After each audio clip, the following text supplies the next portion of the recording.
Change क्या होता है, बेसिक है। एक सेकंड, हाँ, long term shift in temperature due to human activity. तो जो 30 साल के पीरियड में एवरेज जो शिफ्ट आता है उसको क्लाइमेट चेंज बोलते हैं। जो शॉर्ट टर्म के लिए होता है उसे वेदर बोलते हैं। ठीक है, तो ग्लोबल वार्मिंग पता ही है क्या होता है। ग्रीन हाउस इफेक्ट क्या होता है, लॉन्ग वेव जो रेडिएशन है वो ट्रैप हो जाती हैं, जो बाकी होती हैं शॉर्ट वेव वाली वो एक्सिट कर जाती हैं स्पेस के थ्रू। दो कारणों के कारण ग्रीन हाउस इफेक्ट होता है। एक natural processes that help maintain temperature, ठीक है। दूसरा CO2 मीथेन, मतलब बेसिकली जो इंसानों के द्वारा बनाया हुआ है, नॉट वाटर वेपर, ठीक। तो 95% of green house effect is caused by water vapour and small water particles in atmosphere, evident है।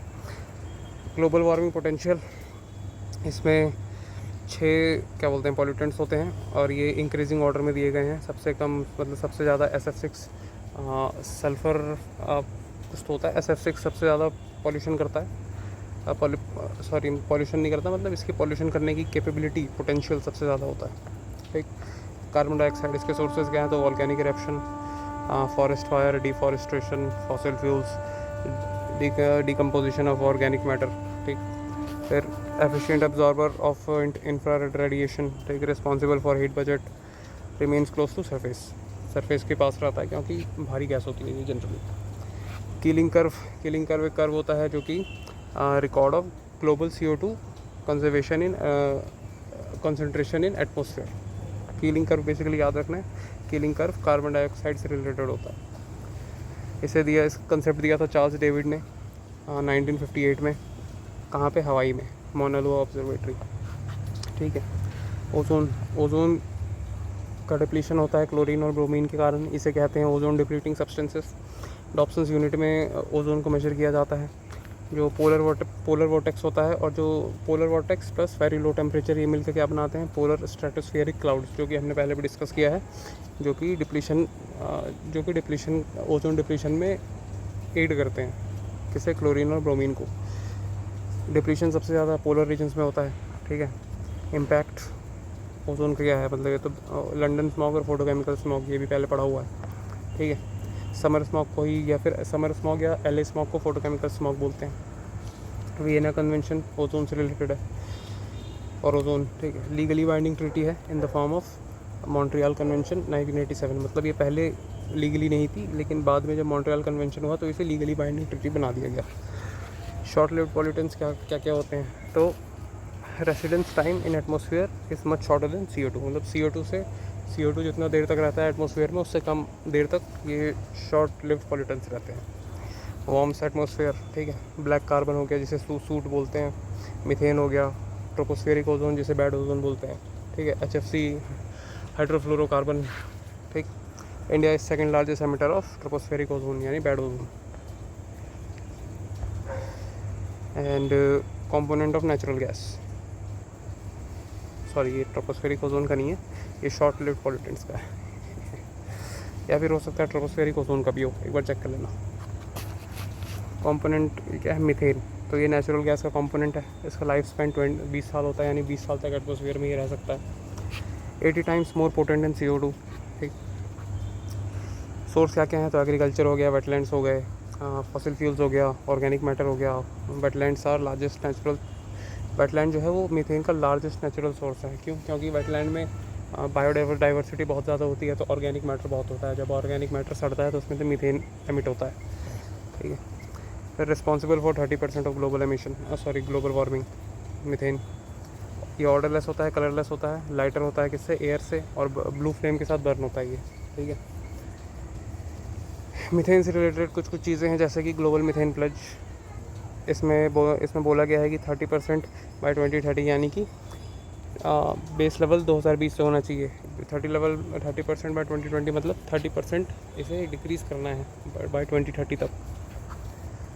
Global methane initiative GMI international public private partnership है for methane to energy produce, यानी कि methane से energy produce करने के लिए ये global methane initiative लाया गया है। इंपॉर्टेंट रिपोर्ट्स कौन से हैं मीथेन से रिलेटेड, तो एक ग्लोबल मीथेन असेसमेंट है जो कि जिसे UNEP और CCSE वो करता है, क्या जारी करता है। UNEP तो पता ही है, यूनाइटेड नेशंस एनवायरमेंटल प्रोग्राम, और CCAP है होता है convention of climate and convention of climate, ऐसे कुछ था। CCAC देख लेना क्या होता है। ग्लोबल मीथेन ट्रैकर इंटरनेशनल, ये मतलब इसको याद रखना है बस, ग्लोबल मीथेन ट्रैकर, ठीक है। फिर ग्लोबल मीथेन प्रोजेक्ट इसका है कि 60% from fumes and 40% from natural sources. ये एक रिपोर्ट है जिसने ये बताया है कि 60% जो मीथेन है वो फ्यूम्स क्या बोलते हैं ह्यूमंस जनरेट करते हैं, और 40% जो है वो नेचुरल सोर्सेज से आता है। Issued by global carbon project, ठीक है। HFC हाइड्रोफ्लोरोकार्बन, ये 3790 टाइम्स मोर पोटेंट है CO2 से। इसका लाइफ स्पैन होता है 1 से लेकर 270 साल तक, ठीक है। फिर एमिशंस कहाँ से होते हैं, तो रेफ्रिजरेंट्स में होता है ना हाइड्रोफ्लोरोकार्बन, वहाँ यूज़ होता है। फिर इंसुलेशन में यूज़ होता है, इंसुलेटिंग फोम में, एरोसॉल में, प्रोपेलेंट्स में, फायर एक्सटिंग्विशर्स में, ये सब यूज़ होते हैं। किगाली एग्रीमेंट HFC से रिलेटेड है। किगाली एग्रीमेंट क्या था कि HFC को ऐड किया गया था, किसी में तो ऐड किया गया था किगाली एग्रीमेंट के थ्रू। पिछला वाला लेक्चर देख लेना, उसमें है CCAC climate and clean air coalition, ये था। इसमें कौन कौन से हैं, तो बांग्लादेश है, कनाडा है, घाना है, मेक्सिको है, स्वीडन है, USA है, और UNEP भी है, ठीक है। एम क्या है, तो रिड्यूस SLCV यानी short lived climate pollutants. India जो है वो स्टेट पार्टनर है इनका, ठीक है। फिर अदर ग्रीन हाउस गैसेस कौन कौन से हैं, तो PFC क्लोरोफ्लोरोकार्बन बोलते हैं इसको, produced as by product of aluminium industry, ठीक है। तो ये इंपॉर्टेंट पॉइंट है कि ये by product as a by product निकलता है एल्यूमिनियम इंडस्ट्री से। मैन्युफैक्चरिंग ऑफ सेमीकंडक्टर में सेमीकंडक्टर को मैन्युफैक्चर करने से PFC रिलीज़ होता है। इसका लाइफ टाइम भी काफ़ी लॉन्ग होता है, ठीक। फिर SF6, इससे सल्फर हेक्साफ्लोराइड बोलते हैं, yes, sulphur hexafluoride known as circuit breaker, ठीक है। 23,500 times global warming potential than CO2। Life time इसका है, लाइफ स्पैन है इसका 3200 साल, ठीक है। तो इसे सर्किट ब्रेकर क्यों बोलते हैं, क्योंकि इसका यूज़ होता है क्या बोलते हैं सर्किट बोर्ड्स को साफ़ करने के लिए, आई गेस ऐसे कुछ होता है इसका यूज़। तो SF6 को, सल्फर हेक्साफ्लोराइड को सर्किट ब्रेकर के नाम से भी जाना जाता है। फिर CO कार्बन मोनोऑक्साइड, सबसे भी ग्रीन हाउस गैस है ये, ठीक है। अफेशिया कॉज करता है जिससे ब्रेन डैमेज होता है ह्यूमंस को। Helps create bad ozone, CO carbon dioxide से बैड ओजोन बनता है, ठीक है। फिर इम्पॉर्टेंट फिनोमिनन, मतलब ये सब टर्म्स हैं जो जानने के लिए है। कार्बन फुटप्रिंट, तो total amount of green house gases emission caused by individual और ऑर्गेनाइजेशन, यानी कि एक इंडिविजुअल या फिर एक ऑर्गेनाइजेशन कितने मात्रा में ग्रीन हाउस गैस को एमिट कर रही है, वो उसका होता है कार्बन फुटप्रिंट, ठीक है। Carbon bomb, projects with potential to emit huge amount of CO2, जैसे कि ऑयल इंडस्ट्रीज़ हो गया, कोल इंडस्ट्रीज़ हो गया, फॉसिल फ्यूल इंडस्ट्रीज़ हो गए, ये कार्बन बॉम्ब होते हैं एक तरीके से। तो US, China, Russia and Saudi has highest number of carbon bombs, ठीक है। लिंगो, ये एक इनिशिएटिव है, leave it in the ground initiative. इसने आइडेंटिफाई किया था 425 कार्बन बॉम्ब्स, ठीक है।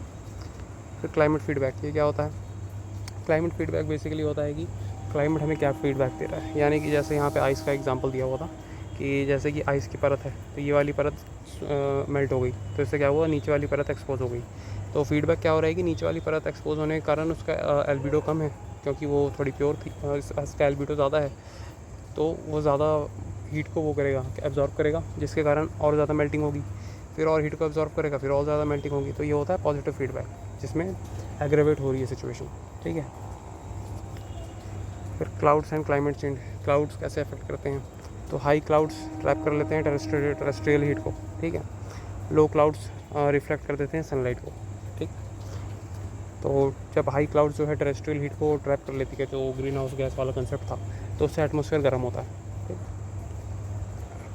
Carbon fertilisation, greening due to increase CO2, मतलब CO2 की मात्रा बढ़ने से किसी एरिया में जहाँ पे ग्रीनरी नहीं होनी थी वहाँ पे भी ग्रीनरी उत्पन्न होने लग रही है। ये टेम्प्रेरी होता है नेचर में, ठीक है। मतलब जब तक CO2 बढ़ रहा है, जब तक CO2 प्रेजेंट है तब तक ग्रीनरी होगी, जैसे CO2 गायब होगा ग्रीनरी गायब। फिर क्लाइमेट टिपिक पॉइंट, ये क्या होता है, any small change could push earth to abrupt and irreversible change. Total 9 tipping points हैं वर्ल्ड में। क्लाइमेट टिपिक पॉइंट्स मतलब होता है कि एक, जैसे कि कोरोना था ना, एग्जांपल से बता रहा हूँ, कोरोना भी एक काइंड ऑफ टिपिंग पॉइंट था। मतलब जैसे कोरोना हुआ तो उसके बाद दुनिया बदल गई, ठीक है, ऐसे बोलते हैं ना लोग कि कोरोना के बाद the world is not the same. तो वही वाला सीन है climate tipping point. Impact of global warming क्या क्या है? मरीन लाइफ जो है, वेव इंक्रीज की क्या है, sorry marine heat wave increase, weather pattern change, severe tropical cyclone, मतलब ये बढ़ गया है tropical cyclones due to rise in temperature, ठीक है, इंक्रीज्ड वाइल्ड फायर्स, ठीक है, फिर ज़ॉम्बी फायर और zombie ice in Africa. Zombie fire क्या होती है? जो अंडरग्राउंड फायर होती है। ज़ॉम्बी आइस होती है कि जो नेट लॉस होता है आइस का, यानी कि जो गर्मियों में आइस ज़्यादा मेल्ट हो रही है और सर्दियों में आइस कम बन रही है, ठीक है, कम रिप्लेनिश हो रही है, तो उसे ज़ॉम्बी आइस कहते हैं क्योंकि नेट लॉस हो रहा है ना, ठीक है। डिटोरिएशन ऑफ कार्बन सिंक्स, ठीक, कार्बन सिंक क्या होते हैं? जो एब्जॉर्ब कर लेते हैं more carbon than they release, यानी कि जैसे कि पीपल का पेड़ होता है ना फॉर एग्जांपल, वो जितना कार्बन डाइऑक्साइड देता है, मतलब एमिट करता है, उससे ज़्यादा वो रिलीज़ कर लेता है, मतलब वो एब्जॉर्ब कर लेता है। तो कार्बन सिंक्स बेसिकली वो होते हैं, जैसे ओशियंस हो गए, फॉरेस्ट हो गए, ये कार्बन सिंक्स होते हैं, ठीक। ओशियन डीऑक्सीजनेशन, ये तो नाम से एविडेंट है क्या है। आर्कटिक एम्प्लीफिकेशन, यानी कि warming faster than global average, यानी कि आर्कटिक में गर्मी ज़्यादा बढ़ रही है ग्लोबल एवरेज से। ग्लोबल एवरेज मतलब कि जितनी बढ़नी चाहिए थी उससे ज़्यादा तेज़ी से बढ़ रही है। फिर श्रिंकिंग क्रायोस्फीयर, क्रायोस्फीयर क्या होता है? बेसिकली वो अर्थ का ब्लैक बॉक्स होता है। क्रायोस्फीयर मतलब कि जो ग्लेशियर्स होते हैं वो क्रायोस्फीयर होता है। क्रायोस्फीयर क्या करता है? Helps understand past global change, यानी क्रायोस्फीयर को आप स्टडी करके पता लगा सकते हो कि पहले क्लाइमेट चेंज कैसे हुआ था। श्रिंकेज इन क्रायोस्फीयर, सी लेवल राइज, क्योंकि ग्लेशियर पिघलेंगे तो सी लेवल का राइज होगा, जिससे कोस्टल फ्लडिंग होगी, जिससे आप और भी बहुत सारी चीज़ें अफेक्टेड होती हैं। जब कोस्टल फ्लडिंग होती है तो वहाँ की इकोनॉमी पे असर पड़ता है, वहाँ की बायोडाइवर्सिटी पे असर पड़ता है, तो काफ़ी चीज़ें होती हैं, ठीक है। परमाफ्रॉस्ट क्या होता है? That remains completely frozen for at least 2 years straight. ये एक एक्स्ट्रा टर्म था इंपॉर्टेंट, तो मैंने लिख लिया हुआ। मतलब कोई भी एक ऐसा एरिया जो कि कम से कम 2 साल तक कम्प्लीटली फ्रोजन रहता है तो उसे परमाफ्रॉस्ट बोलते हैं। परमा यानी परमानेंट, फ्रॉस्ट मतलब ठंडा, ठीक। कोरल ब्लीचिंग क्यों होती है? तो राइज इन सी टेम्परेचर के राइज होने के कारण होता है। जब सी टेम्परेचर का राइज होता है तो कोरल, ये ज़ूज़ैंथेले एल्गे होते हैं, इसे एक्सपेल कर देते हैं। ज़ूज़ैंथेले एल्गे क्या होते हैं? ये सिम्बायोटिक रिलेशनशिप में रहते हैं कोरल्स के साथ। ज़ूज़ैंथेले एल्गे फोटोसिंथेसिस के थ्रू इन्हें खाना प्रोवाइड करते हैं कोरल्स को। जब ज़ूज़ैंथेले एल्गे क्या बोलते हैं, एक्सपेल होता है तो उससे कलर लॉस होता है, ठीक है।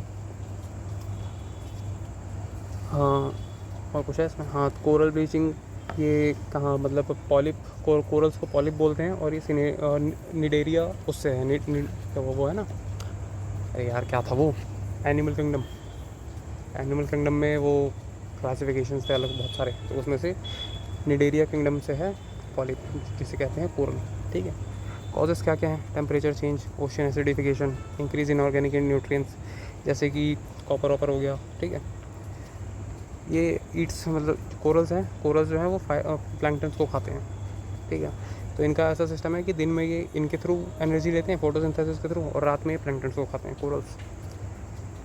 कॉजेस क्या कहते हैं? Exposure to atmosphere during low tides, जब लो टाइड्स होते हैं तो ये क्या बोलते हैं, एक्सपोज हो जाते हैं ना, पानी के ऊपर आ जाते हैं, तो उससे भी इनको नुकसान होता है। फिर जीनोबायोटिक्स, ये क्या होता है?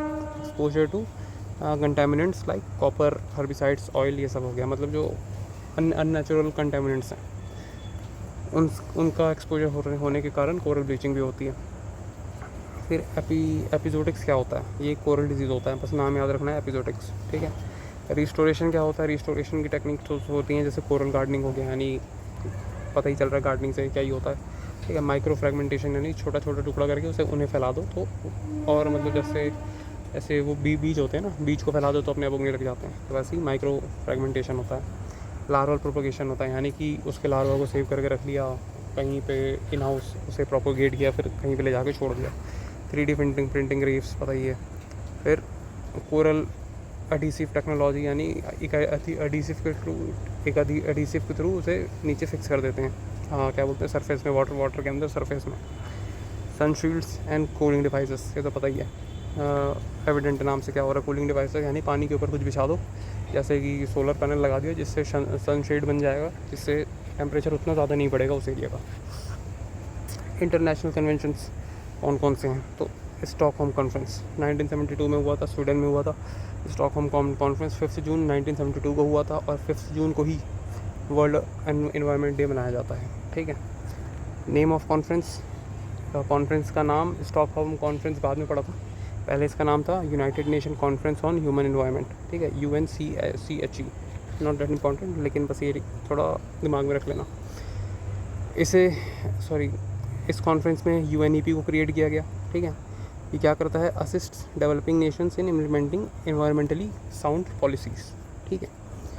UNEP कौन कौन से रिपोर्ट जनरेट करता है, तो एमिशन गैप रिपोर्ट जनरेट करता है, अडेप्टेशन गैप रिपोर्ट जनरेट करता है, ग्लोबल एनवायरनमेंट आउटलुक जनरेट करता है और ट्रिपल इमरजेंसी रिपोर्ट जनरेट करता है। ट्रिपल इमरजेंसी रिपोर्ट में कौन कौन से 3 पॉइंट्स हैं, एक क्लाइमेट चेंज है, एक बायोडाइवर्सिटी लॉस है और एक पॉल्यूशन है। ठीक है। फिर 1972 में जब UNEP क्रिएट हुआ, उसके बाद 1988 में UNEP plus WMO world meteorological organisation ने मिलकर IPCC क्रिएट किया। लेकिन उससे पहले 1987 में क्या हुआ था, 1987 में हुआ था बर्न लैंड कमीशन रिपोर्ट आई थी, जिसमें डिफाइन किया गया था सस्टेनेबल डेवलपमेंट होता क्या है। ठीक है। अब 1998 में IPCC क्रिएट हुआ। ठीक है, ये क्या है, inter governmental panel on climate change. ठीक है, ये असेसमेंट रिपोर्ट पब्लिश करती है, यानी कि ये खुद रिसर्च नहीं करते, ये जो बाकी दुनिया में रिसर्च हो रहे होते हैं उन्हें एनालाइज करके उनका असेसमेंट करके एक रिपोर्ट पब्लिश करती है। ठीक है, कंपाइल एंड पब्लिश वाला काम है इसका। फिर इसके बाद क्या हुआ, फर्स्ट असेसमेंट रिपोर्ट इन्होंने जनरेट करी, जिसका कंक्लूजन था कि humans are responsible for climate change. ठीक है। फिर 1992 में क्या हुआ, 1992 में हुआ रियो अर्थ समिट। इसके बाद फर्स्ट असेसमेंट रिपोर्ट के बाद 1992 में रियो अर्थ समिट होता है। इसका नाम क्या था कॉन्फ्रेंस का, UNCED, United nation conference on environmental development. ठीक है, ये भी नॉट दैट इम्पॉर्टेंट, बस नाम याद रखना है। पहले स्टॉकहोम कॉन्फ्रेंस हुई, फिर उसके बाद INEP बना यहाँ पे। हाँ, पहले स्टॉकहोम कॉन्फ्रेंस हुई, फिर उसने UNEP बनाई। ठीक है, UNEP ये सब रिपोर्ट जनरेट करता है, एक बार दोबारा पढ़ लेना। लेकिन UNEP बनने के बाद 1987 में बंटहॉल कमीशन की रिपोर्ट आई, जिसमें उन्होंने सस्टेनेबल डेवलपमेंट को डिफाइन किया। फिर उसके बाद 1988 में IPCC बना। फिर IPCC ने फर्स्ट असेसमेंट रिपोर्ट निकाली, जिसमें कहा गया कि ह्यूमंस रिस्पॉन्सिबल है क्लाइमेट चेंज के लिए। फिर इस रिपोर्ट को देखते हुए रियो अर्थ समिट हुआ 1992 में, जिसका नाम ये था कॉन्फ्रेंस का। रियो अर्थ समिट में 2 चीज़ें हुई। ठीक है, एक 3 रिपोर्ट्स निकाले उसने और एक 3 कन्वेंशंस निकाले। जो 3 रिपोर्ट्स थे वो सस्टेनेबल डेवलपमेंट से रिलेटेड थे और जो 3 कन्वेंशन थे वो क्लाइमेट चेंज से रिलेटेड थे। तो सस्टेनेबल डेवलपमेंट से रिलेटेड कौन कौन से 3 रिपोर्ट्स थे, तो एक था रियो डिक्लेरेशन, एक एजेंडा 21 और एक फॉरेस्ट प्रिंसिपल। ठीक है, रियो डिक्लेरेशन क्या था, प्रिंसिपल्स ऑफ सस्टेनेबल डेवलपमेंट था इसमें। ठीक है, एजेंडा 21 क्या था, तो ये था action plan for 21st century. ठीक है, फॉरेस्ट प्रिंसिपल क्या था, मतलब एक नाम से पता चल रहा है कि प्रिंसिपल्स थे कि क्या क्या, मतलब कैसे कैसे सस्टेनेबली आप फॉरेस्ट को यूज़ कर सकते हो। ठीक है, तो सस्टेनेबल डेवलपमेंट में जो 3 रिपोर्ट आई थी वो नॉट लीगली बाइंडिंग थी। ठीक है, लीगली बाइंडिंग नहीं थी किसी भी नेशन के ऊपर। फिर क्लाइमेट चेंज के ऊपर जो 3 कन्वेंशन हुआ था, UNCBD United Nation convention on biodiversity. ठीक, फिर UNCCD United Nation convention to combat desertification. फिर UNFCCC यानी United Nation framework convention on climate change. ठीक, ये तीनों हुए थे क्लाइमेट चेंज के लिए। फिर UNFCCC 1992 में बना था। ये क्या है, ये भी नॉन बाइंडिंग है। इसका एम क्या है, stabilisation of green house gases in atmosphere. ठीक है, ऑब्जेक्टिव अचीव करने के लिए कॉन्फ्रेंस ऑफ पार्टीज़ होती हैं इसमें, जिसे COP कहते हैं। फिर तो COP 3 हुई थी 1997 में, जिसे कहा जाता है क्योटो प्रोटोकॉल। ठीक, तो क्योटो प्रोटोकॉल अब आते हैं। क्योटो प्रोटोकॉल 1997, ये क्या है, ये लीगली बाइंडिंग है। ठीक, इसमें CDMS क्या है वो बाद में देखेंगे। यहाँ पे है क्लीन डेवलपमेंट मैकेनिज्म। ठीक, तो इसमें कुछ चीज़ें हुई थी, जिसमें था कि हिस्टोरिकल रिस्पॉन्सिबिलिटी क्लॉज आया था इसमें। हिस्टोरिकल रिस्पॉन्सिबिलिटी क्लॉज यानी कि जो डेवलप्ड नेशन थे वो उनके ऊपर रिस्पॉन्सिबिलिटी है डेवलपिंग नेशंस के को हेल्प करने के लिए क्लाइमेट चेंज में। ठीक है, तो क्लाइमेट चेंज नेगोशिएशन हुए थे इसमें, जिसमें 2 चीज़ें आई थी, क्लाइमेट चेंज, कार्बन फाइनेंस और carbon trade. Carbon trade basically ये है कि एमिशंस का ऊपर नीचे होने से, मतलब अगर जैसे एक डेवलप्ड नेशन का एमिशन टारगेट सेट है, ठीक है, उसने क्या किया, उसने थोड़ा ज़्यादा एमिट कर दिया, लेकिन एक डेवलपिंग नेशन है उसका जो सेट टारगेट है उसने उससे कम एमिट किया। तो कार्बन ट्रेड क्या होता है कि वो क्या बोलते हैं, जो एक्स्ट्रा एमिशन है उसको ट्रेड ऑफ कर देंगे डेवलपिंग नेशंस को, तो इससे बैलेंस बन जाता है। ठीक, तो ये कार्बन ट्रेड होता है। कार्बन फाइनेंस, डेवलपिंग नेशन को पैसा देंगे। ठीक है, वही हिस्टोरिकल रिस्पॉन्सिबिलिटी क्लॉज इससे कनेक्ट होता है। ठीक, फिर CBDR प्रिंसिपल्स क्योटो प्रोटोकॉल से रिलेटेड है। ये क्या है, कॉमन बट डिफरेंशिएटेड रिस्पॉन्सिबिलिटी, यानी ये बाइंडिंग टारगेट्स है फॉर कार्बन एमिशंस। इसमें इतने सारे एनेक्शर्स हैं। तो पहले एनेक्शर में है डेवलप्ड नेशंस प्लस EITs क्या है, इकोनॉमीज इन ट्रांजिशन। ये वो इकोनॉमीज हैं जो डेवलप्ड नेशन से अलग हुई थी, जैसे सोवियत यूनियन से यूक्रेन सब अलग हुए थे ना, तो वो EITs हैं। एनेक्शर 2 में सिर्फ डेवलपिंग नेशंस आते हैं। ठीक है, फिर नॉन एनेक्शर नेशंस में ये इंडिया आता है, चाइना आता है, ब्राज़ील आता है, मतलब जो डेवलपिंग नेशंस है वो आते हैं। LDC लीस्ट डेवलपिंग कंट्रीज़ हैं, और एनेक्शर B में टारगेट्स हैं। ठीक है, तो ये जो हैं नॉन एनेक्शर कंट्रीज़ और LDCs, इनके ऊपर टारगेट्स जो हैं वो बाइंडिंग नहीं है। ठीक, एनेक्शर 2 में डेवलपिंग नेशंस को फाइनेंशियल सपोर्ट देना है नॉन एनेक्शर कंट्रीज़ को। ठीक है, फिर एक अडेप्टेशन फंड, ये 2001 में इस्टेब्लिश हुआ था कि क्योटो प्रोटोकॉल के तहत। ये क्या था, for adaptation measures in developing Nations. ठीक है, CDM जो है ये भी क्योटो प्रोटोकॉल से रिलेटेड है। ये क्या है, क्लीन डेवलपमेंट मैकेनिज्म। ठीक है, where developed countries invest in emission reduction projects in non annexed countries. ठीक है, नाम से पता चल रहा है। फिर इन सब के बाद 2007 में हुआ बाली एक्शन प्लान, जिसने स्टार्ट किया क्योटो प्रोटोकॉल को, यानी क्योटो प्रोटोकॉल एक्शन में आया 2007 में। इतने सालों के बाद, 10 साल के बाद, क्योंकि 10 साल तक नेगोशिएशंस ही हो रहे थे, कोई मान ही नहीं रहा था। डेवलपिंग नेशंस मान ही नहीं रहे थे कि नहीं हम ऐसा नहीं कर सकते, नहीं कर सकते। तो 10 साल लग गए एक्शन प्लान को डिप्लॉय होने में, जो कि बाली में हुआ, बाली एक्शन प्लान जिसे कहते हैं। ठीक है, 2009 में कोपेनहेगन अकॉर्ड्स हुए। Copenhagen accords evolve into green climate fund. तो ग्रीन क्लाइमेट फंड किससे रिलेटेड है, कोपेनहेगन अकॉर्ड्स से। ठीक है, इसमें क्या था, इसमें COP 16 में हुआ था ये, कैनकून में 2010 में। इसमें कहा गया था कि $100 बिलियन पर ईयर देंगे डेवलप्ड कंट्रीज डेवलपिंग नेशंस को 2020 से। ठीक है, तो भी कंटिन्यू है, तो ऐसे लिख दिया था मैं कि बाद में पढ़ेंगे। पोस्ट क्योटो क्या हुआ था, 2013 में कमिटमेंट रिपोर्ट आई थी। तो कमिटमेंट पीरियड 2। ठीक है, इसमें रशिया, कनाडा, न्यूजीलैंड, ऑस्ट्रेलिया ने इन्होंने बैक ऑफ कर लिया था कि नहीं हम नहीं कर सकते, बहुत ज़्यादा है। फिर 2014 में हुआ COP 20, इसे लीमा समिट बोलते हैं। इसमें INDC integrated nationally determined control, यानी कि इसमें INDC का कंसेप्ट आया था लीमा समिट में। इसमें था कि कंट्रीज़ जो हैं वो खुद ही अपने लिए लिमिट सेट करेंगी कि हम इतना एमिशन करेंगे। ठीक है, इंडिया सबमिटेड INDC इन 2015 एट पैरिस एग्रीमेंट में इंडिया ने अपना INDC सबमिट किया था। इसमें था कि एमिशंस को रिड्यूस कर देंगे 33% बाय 2030, 2005 के बेस लेवल से। ठीक है, और था कि 40% जो इलेक्ट्रिसिटी जनरेशन है इंडिया का, हमारा वो था कि क्या बोलते हैं, हमारा ये था कि हम उसे रिन्यूएबल सोर्सेज के थ्रू जनरेट करेंगे बाय 2030। फिर कार्बन सिंक को इंक्रीज़ करेंगे 2.5 billion tons by 2030। Carbon sinks मतलब वही जो फॉरेस्ट में यानी ज़्यादा ट्रीज प्लांट करेंगे तो इस कार्बन सिंक इंक्रीज़ होगा।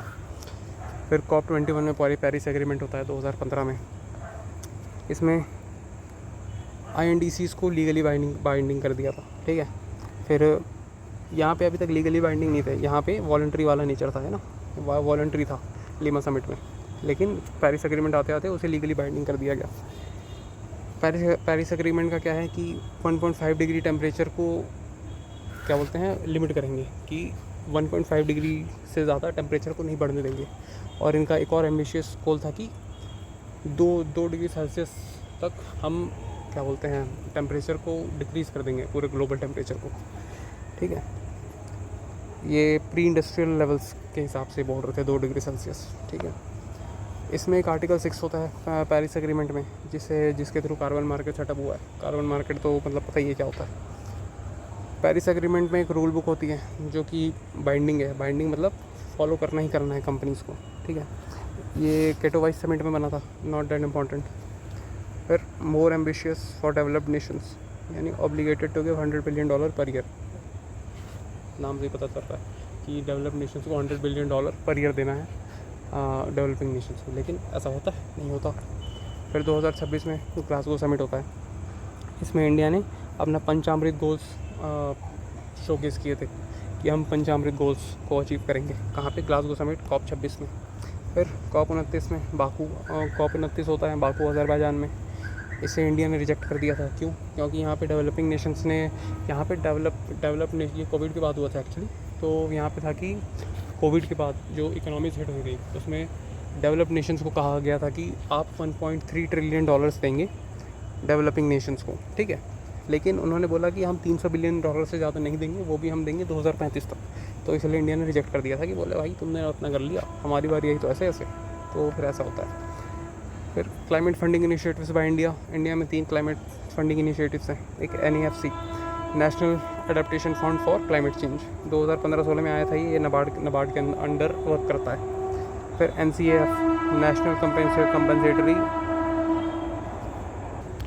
तो NCAF है कि नेशनल कंपनसेटरी एफॉरेस्टेशन फंड, यानी कि एफॉरेस्टेशन फंड मतलब नाम से ही पता चल रहा है, ये पब्लिक अकाउंट्स ऑफ इंडिया के अंडर आता है। इसमें है कि कंपनीज़ को आदेश दिया जाता है कि आप जितने पेड़ काटेंगे उतने ही आपको लगाने हैं, मतलब आप जितने नुकसान कर रहे हैं उतना पेड़ लगाना है।